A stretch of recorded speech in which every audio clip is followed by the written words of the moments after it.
Okay, 3, 2.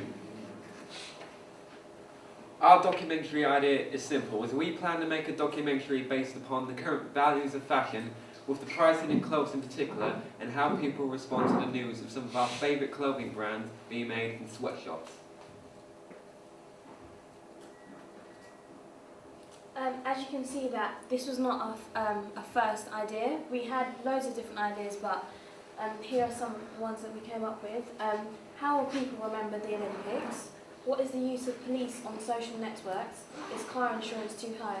Now, the reason why we didn't choose any of these is because they're quite like closed questions. You won't be able to go into them as much as you could with the topic that we ended up choosing. So, yeah.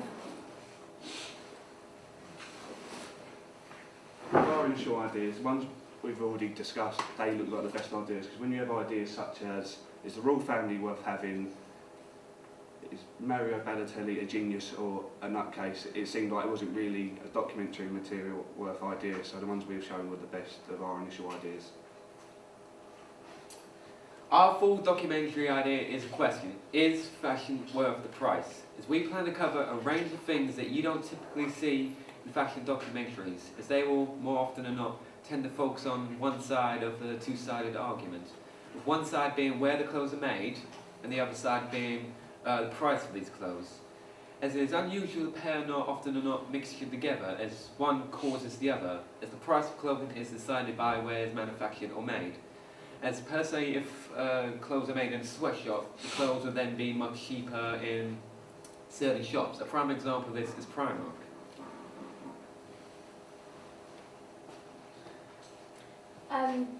As you can see there, our documentary is split up into 5 sections. We have the introduction, and that's like a summary of what we're going to cover. So that's going to be made up of archive footage and a voiceover on top. Then we have the middle section, and that's where we get into the different topics. So we've got fashion prices and people's views on the subject, and that's when we'll have the interviews, and we'll also have a mixture of archive footage and the voiceover. And then we also have another topic: if people prefer quality or quantity. Now that's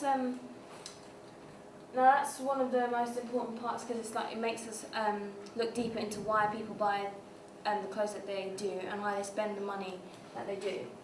Another section we have is, do people know where their clothing comes from? And that's one of the main important parts in our documentary, because that's one of the main issues. A lot of people buy their clothes and they don't know where it comes from, and they just overlook the stuff that they buy and where they buy it from. And finally, we'll have like an outro where we summarise the events, give a broad question: is fashion worth the price, and make the viewer think about it. So we provide them with all the information that they need to make their own decision of what their views are about the topic. Well, our primary target audience for our documentary is people aged 16 to 30, with a majority of them being mainstreamers, an SLC system of E to B. The reason for it being this is we want our documentary to be aimed at most classes, as we ain't just focusing on why clothes are so expensive, also focusing on why they're so cheap certain places. If people in the E class will not really buy clothes just for the look, they'll just get the most value for their money and just put clothes on their back. While people in the higher class systems like C to B will care about getting the best looking clothes no matter really what the price, in order to make themselves look fashionable. For our secondary audience, we want to capture an older audience, and most of the reformers as well, and in the SOC system from B to A. We want our documentary to be balanced and fair, and we want it to be objective as well. As a part of the planning for our documentary, we have done analysis for our idea of a fashion documentary by using a SWOT analysis, and we found that there would be more strengths than weaknesses. Some of the strengths would be that a high number of people would be interested in this subject, as fashion is usually a more popular subject. Also, it gives you a different idea about clothing amounts. Also, it gives people the opportunity to learn more about fashion. There's a high lot to talk about. A lot of archive footage can prove our point.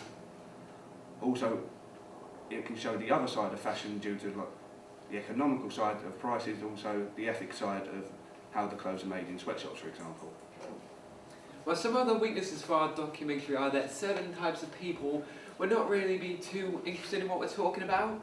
It's not everyone wants to think too deep into what they buy. They just want to buy the clothes and just not think that much afterwards about it. There's also a problem that we couldn't have an expert's opinion on our subject, as we want our documentary to just be full of people's opinions. As someone that is an expert in fashion or just works in fashion, they would have maybe somewhat of a similar view of someone we've already interviewed or something like that. As we just want our documentary to just get people's views across and then just show what they think. It's also an idea not everyone will passionately talk about. Not everyone wants to talk about where their clothes come from or how much they spend on a piece of clothing, as they might not be comfortable with something like that. Some of the opportunities for our documentary are that people would gain an insight into what we are talking about, and also tend to think more about what they do with their clothes, how much they spend, whether it be weekly, monthly, or even yearly. And now we have the threats. We have clothing shops might think that we're insulting their clothing, so like we have to be careful with the way that we portray certain shops when we mention their names, because some people in interviews talk quite badly about certain shops, and then we show like the actuality footage. We have to be careful not to insult the shops, because that could cause a few problems. Another threat, people might think that we aren't looking into enough detail about certain subjects, so some people might prefer us to look more into the sweatshop side, because they might think that's a more important side to fashion, or some people might prefer us to just look at the prices alone. But what we've done is we've given an overview of both of them, providing relevant facts that they would need to be aware of the topic. We don't have any expert's opinion, which is normally quite helpful, because it makes it kind of builds accuracy as well, because people might feel more trustworthy the fact that there will be an expert talking about the subject as well. We also looked at the costs for our documentary. As we're doing this without any funding, we researched to see how much this would cost if it was done professionally, also by renting equipment such as cameras for a company. And the amount this was found to be was £5,867.76.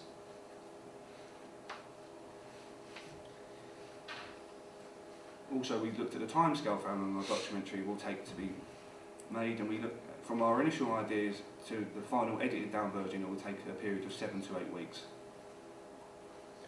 Well, in order to begin production of our documentary, we will need the following equipment: a camera, preferably a Canon 550, a tripod in order to stabilise any shots that we film for our film, whether it be our actuality footage or just interviews.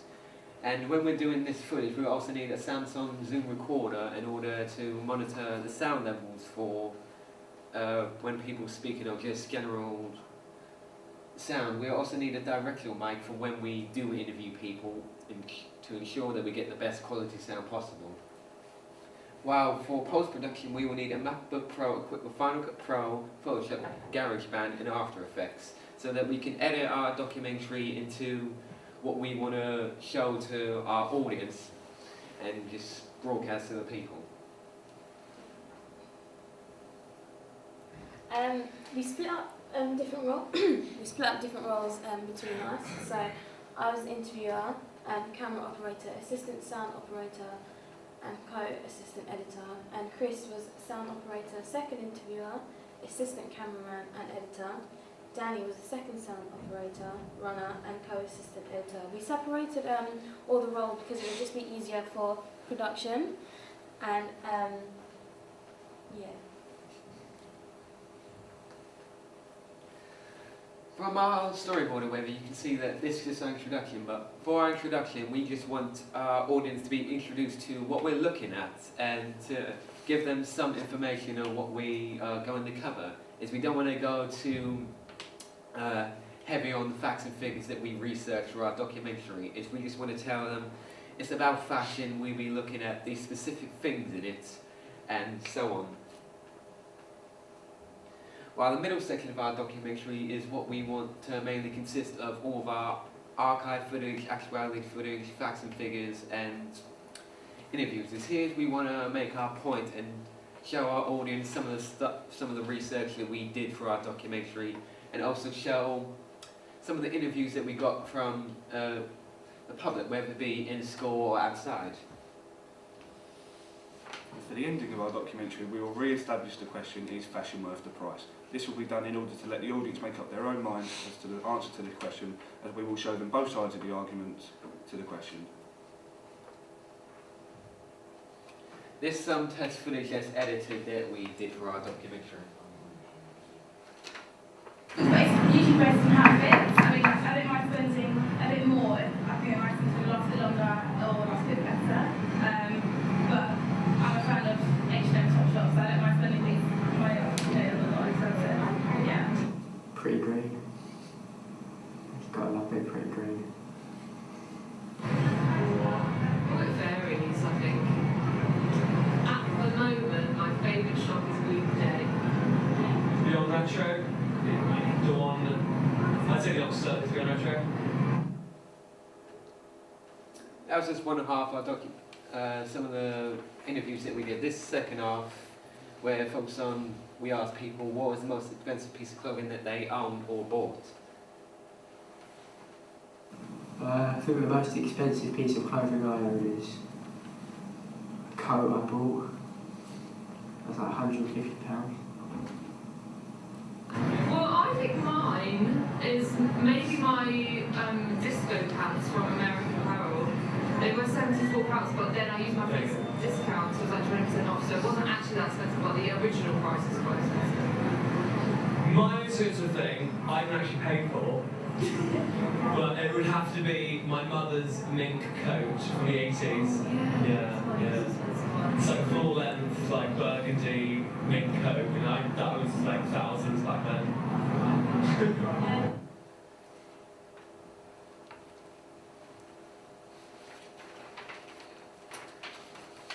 Our primary research shows that, some of the factors that we need to look at in our interviews. So we had to monitor the sound levels, make sure no sound was peaking or anything like that. We also had to use a rule of 2/3. We had to check the lighting, make sure nothing was overexposed, everything was in focus. In terms of the questions, we had to ask both open and closed questions instead of more general questions, because if we ask too much closed questions, we won't get a detailed answer, and that will just make a really bland interview. So we try to ask questions that they can elaborate on more, and if it was too long, we could always just cut it out. Well, that's just a sample of our bibliography for our documentary, as one figure that we found out suggested that the average woman would spend 84 grand in their lifetime, yet frighteningly 60% of them still said they had nothing to wear on a night out. This kind of figure helps relate to our documentary, is we're focusing on this kind of stuff. We want to know why people would spend this absurd amount on clothing and why it would kind of go to waste. If the figure suggests it's just females, yeah, I presume, and no, there's also men.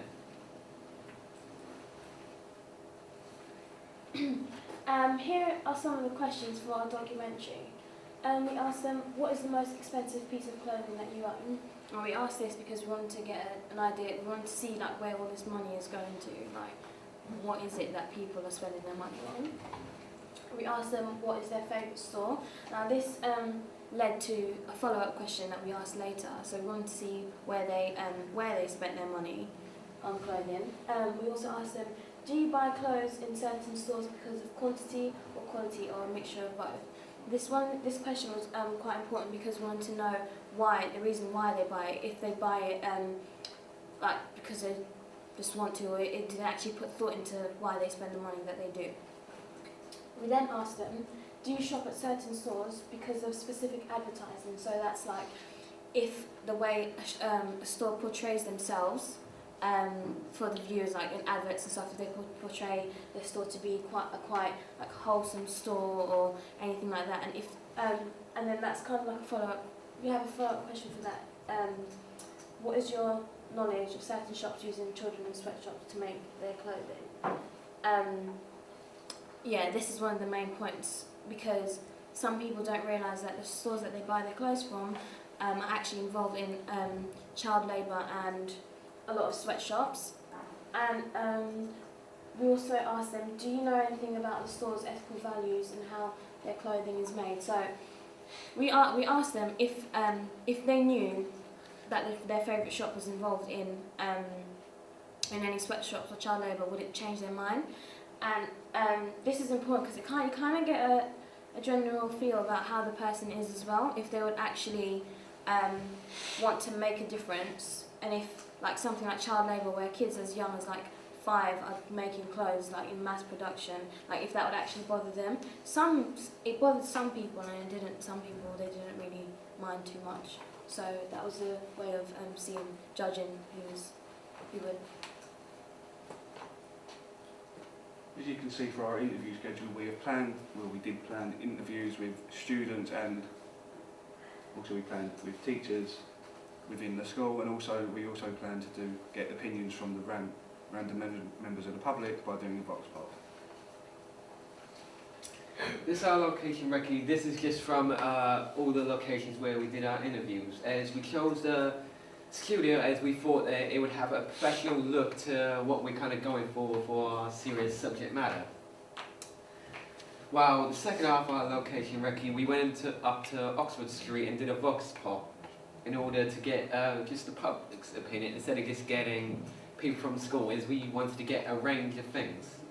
Some of the problems with these locations are that in studio you have to be careful, since there's going to be a lot of wires when you're going to be doing interviews, and be careful of the lighting, as it might be too bright and affect the interviewee.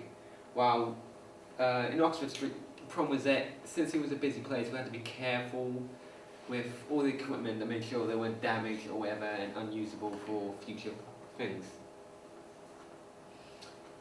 We looked at the viewing figures for other documentaries, and we found that if we were to make our documentary and broadcast it on television, it would be a 30-minute series, a 30-minute programme, and part of a series of 6.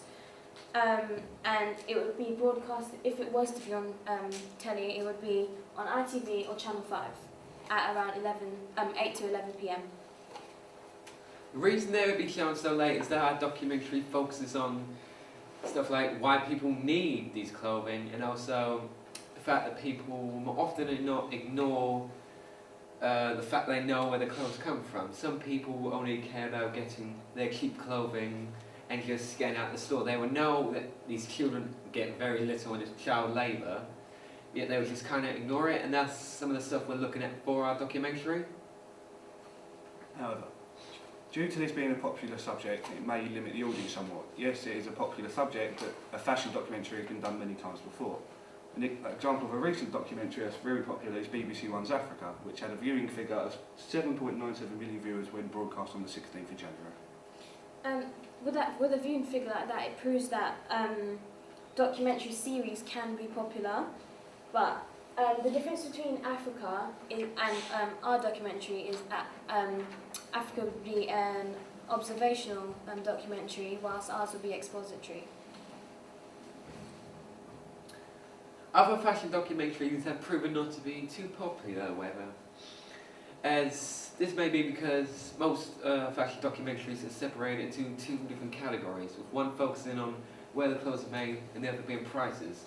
While we plan to mix this both together, as we believe that's a reason why the audience for and just the ratings for fashion documentaries are more often than not limited. Documentaries such as One Born Every Million, which was broadcast on the 16th of January, had a viewing figure of 2.96 million viewers, which may seem like a low figure, but as it only has 7.1% of the share of the rating, that is quite a high figure. Whereas a channel like BBC One had a share of 21.1% of the viewership, which means they also have, but this can also mean they have to target a specific audience with the broadcasting that they do, as BBC One or BBC have a higher viewing figure than Channel 3, 4 and 5 combined. However, this is still a concern for our documentary, as it suggests that there won't be a big market for it. It proves that different kinds of documentaries can gain high viewing figures, with the likes of Africa, One Born Every Minute, Channel 4's What Happens in Kavos, which had 1.89 million viewers for the episode that aired on the 21st of January. Well, another highly rated program was ITV's The Other Side of Jimmy Savile, which was shown last year in October at the time slot of 9:10, where it won the broadcaster's highest rated program for that overall time slot within that whole year.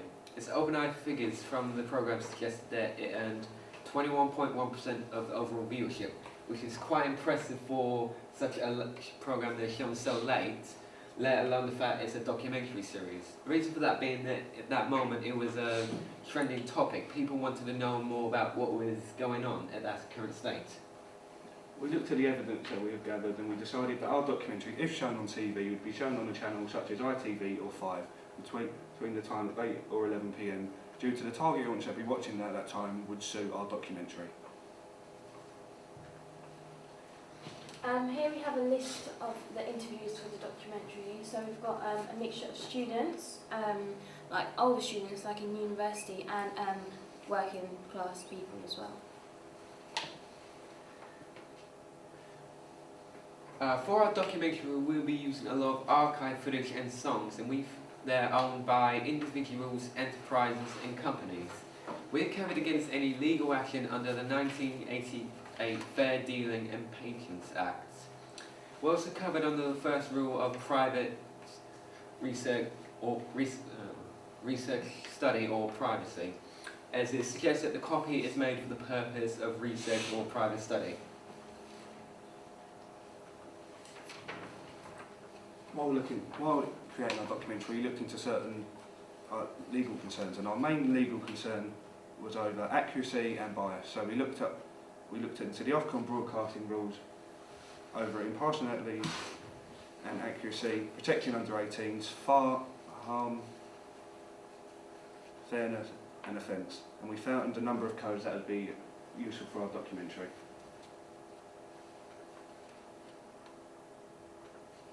And finally, we just have the Gantt chart, and as you can see, it would take us 7 to 8 weeks to complete the whole documentary, starting from research and all the way to a final edited documentary. Thank you for listening, and that's it. Yeah. Any questions? If you have any questions, please ask away. Yeah. Ask a question, please. What are your views when it comes to saying manual labour? Would you feel inclined to pay the extra price so the person that is making it will benefit, or do you think you gain from their loss, or can you not afford it financially? See, it's a bit of a mixture, I'd Yeah. say, because clothes are already expensive as it is, and in terms of child labour, it doesn't have to be. I don't know. I just think it doesn't have to be children who do it. That's what makes it even worse. I don't know. It's I can't ask. But I would be willing to pay a little bit more if it helps the situation. Any other questions? Yes? Do you think during the Vox Pops, and don't pretend you weren't there, do you think during the Vox Pops, when we killed that bloke, do you think during the Vox Pops, when I was rejected cruelly multiple times, that was unfair? Or do you think, Completely you were fair. a bit harsh? Completely fair. We don't think that's an appropriate question at this time. You can ask that later. Thank you. Thank you very much.